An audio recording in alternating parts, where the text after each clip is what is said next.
नमस्ते दोस्तों। मैं आप लोगों के साथ शुभम कुशवाहा। मैं आज आप लोगों के साथ बहुत ही गंभीर विषय पर चर्चा करने के लिए प्रस्तुत हुआ हूँ।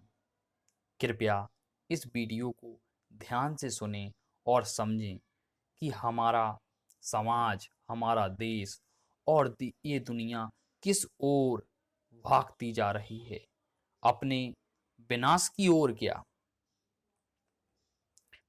आज का विषय है पर्यावरण, हमारी प्रकृति, हमारी नदियाँ, हमारे झील, तालाब, खेत खलियान, गांव, पहाड़, झील, झरने, पशु पक्षी और हमारे गांव के तालाब। हमने अपनी प्रकृति को एकदम से छोड़ दिया है और उसके ऊपर किसी का ध्यान नहीं जाता। हम लोगों को अनेक कार्य में लगी रहती हैं, लेकिन अपनी प्रकृति के लिए, अपने पर्यावरण के लिए हम उसके बारे में कुछ नहीं सोचते, जिससे हमारा कल है।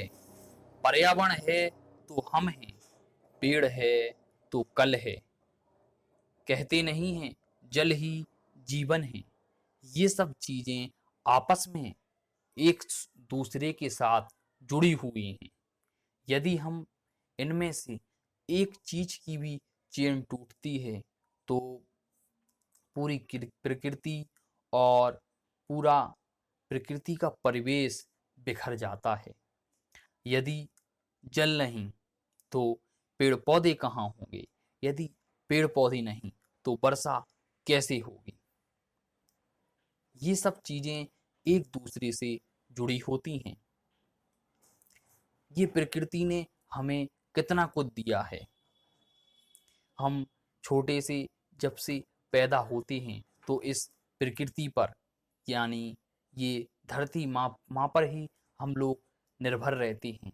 हमें फल, सब्जियाँ, दूध और ये सब चीज़ें हमें कौन देता है?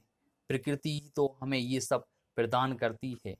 और यहाँ तक कि जो हम सांस लेते हैं, जो हम प्राणवायु अपने शरीर में लेते हैं, वो हमें अपने वृक्षों और पेड़ पौधों से ही तो मिलती है। और जो हानिकारक कार्बन डाइऑक्साइड हम छोड़ते हैं, वो हमारे वृक्ष उन्हें ग्रहण करते हैं। लेकिन बदले में हमने प्रकृति को क्या दिया है? मैं आपसे पूछता हूँ, मैं आप लोगों से पूछना चाहता हूँ कि हमने प्रकृति को क्या दिया है? ढेर सारा वायु प्रदूषण और कलखानों से निकलता हुआ अपशिष्ट पदार्थ और बड़ी-बड़ी फैक्ट्रियों से, चिमनियों से निकलता हुआ धुआं, ये सब हम अपनी प्रकृति को दे रहे हैं। और निरंतर वृक्षों की कटाई, नए वृक्ष लगाने की बात कोई नहीं करता, लेकिन वृक्ष काटने के लिए सभी लोग आतुर रहते हैं। मैं आप लोगों से इतना ही आग्रह करता हूँ और इतना ही कहना चाहता हूँ कि इस विषय पर गंभीरता से सोचें। और ये सभी चीज़ें, प्रकृति की जैव विविधता बनी रहेगी तो इससे वायरसों में, जो दुनिया में नए नए रूप धारण करके जो वायरस आ रहे हैं, उनसे लड़ने में प्रकृति सक्षम होगी। नहीं तो वर्तमान स्थिति तो हम और आप देख ही रहे हैं। कोरोना काल संकट, जो दुनिया ने कभी नहीं देखा, एक ऐसी चीज सामने आई है जिसमें करोड़ों लोग मौत के गाल में समा गए हैं। उन्हें कोई नहीं रोक पाया है। ये प्रतीक, ये प्रकृति का ही तांडव है जो हमें देखने को मिल रहा है।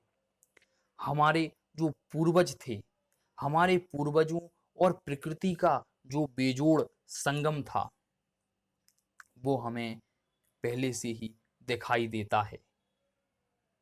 जो प्रकृति के साथ अपना जीवन जीते थे, उसके साथ रहन सहन करते थे। यदि आपने कभी सोचा है, हमारा शरीर 5 चीज़ों और 5 इस प्रकृति के तत्वों से मिलकर बना है। इन्हीं 5 तत्वों से हमारा शरीर मिलकर बना है। इन तत्वों का नाम है अग्नि, आकाश, वायु, समुद्र और पृथ्वी। ये 5 तत्वों से हमारा शरीर मिलकर बना है। कभी आप देखोगे कि आपको बहुत तनाव होता है, आपको कुछ करने का मन नहीं करता, आप खुली हवा में चले जाएं तो आपको एक अलग ही आनंद की अनुभूति होती है। इसी को तो कहते हैं प्रकृति।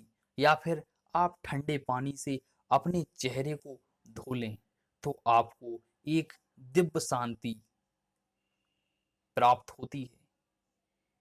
ये प्रकृति है। हमारा शरीर इन 5 तत्वों से बना हुआ है। और हमारा शरीर कितना भी थका हुआ हो, कितना भी कमजोर हो, लेकिन प्रकृति के ये तत्वों के करीब जाता है तो उसमें एक नई ऊर्जा, एक नई स्फूर्ति और एक नया साहस आ जाता है। हमें काम करने की प्रेरणा मिलती है और बल मिलता है। लेकिन हम लोग ये आधुनिकता में ये सब चीज़ें भूल चुके हैं और ना हम अपने पर्यावरण के बारे में सोचते हैं और ना हम प्रकृति को कैसे बचाएं। ये पृथ्वी पर हर व्यक्ति का दायित्व है कि वो अपने अपने स्तर पर प्रकृति को बचाए। मैं आप सभी से कहना चाहूँगा, जैसे हमें अपने स्कूटर पर गर्व होता है, हमें अपने घर पर गर्व होता है, हमें अपने बंगले पर गर्व होता है, हमें अपनी 4 व्हीलर गाड़ी पर गर्व होता है। इसी प्रकार हमें अपने पेड़ों पर गर्व होना चाहिए। हमें बालकनी में या हमारा आम का पेड़ लगा है या किसी का भी पेड़ लगा है या अमरूद का लगा है या हमारे गांव में हमारे बरगद के पेड़ लगे हैं या पीपल का पेड़ लगा है तो हमें उस पर गर्व होना चाहिए। जैसे हमें अपने घर पर गर्व होता है, ऐसे ही हमें पेड़ों पर भी गर्व होना चाहिए। और आप लोगों से अंत में इतना ही कहना चाहूँगा कि नए नए वृक्ष लगाएं, नए नए वृक्षों को लगाएं। इससे आपको बहुत ही सुख की प्राप्ति होती है। भगवान श्री कृष्ण ने भी कहा है, यदि एक वृक्ष लगाने से 100 यज्ञों के बराबर हमें पुण्य मिलता है। वृक्ष लगाना एक बहुत ही अच्छा कार्य है और वृक्ष से सभी को लाभ होता है, इससे नुकसान किसी का नहीं होता। आप लोग देखते होंगे इधर उधर, कहीं पीपल के वृक्ष, कहीं शीशम के वृक्ष, कहीं बरगद के वृक्ष, छोटे मोटे नीम के वृक्ष कहीं उग आते हैं। उन्हें उन्हें उन्हें तोड़कर अपने घर में लाएं और छोटी छोटी पॉलीथीनों में उन्हें लगा लें। और जब वह थोड़े बड़े हो जाएं, इतने बड़े करीब हो जाएं, तो उसे अपनी गाड़ी से लेकर जाकर कहीं पर भी रोड के किनारे आप उन वृक्षों को लगा दें। यदि आप 10 वृक्ष लगाएंगे, उनमें से यदि 2 वृक्ष भी हो गए तो सोचो, सभी लोग 10 वृक्ष लगाएंगे तो कितनी मात्रा में हम लोगों को नए वृक्ष प्राप्त होंगे और ऑक्सीजन का लेवल बढ़ेगा। इन्हीं शब्दों के साथ मैं अपनी वाणी को विराम देता हूँ। यदि आप लोगों को मेरी बातों से कोई दुख पहुंचा हो तो मैं आप लोगों से क्षमा मांगता हूँ। बहुत बहुत धन्यवाद दोस्तों।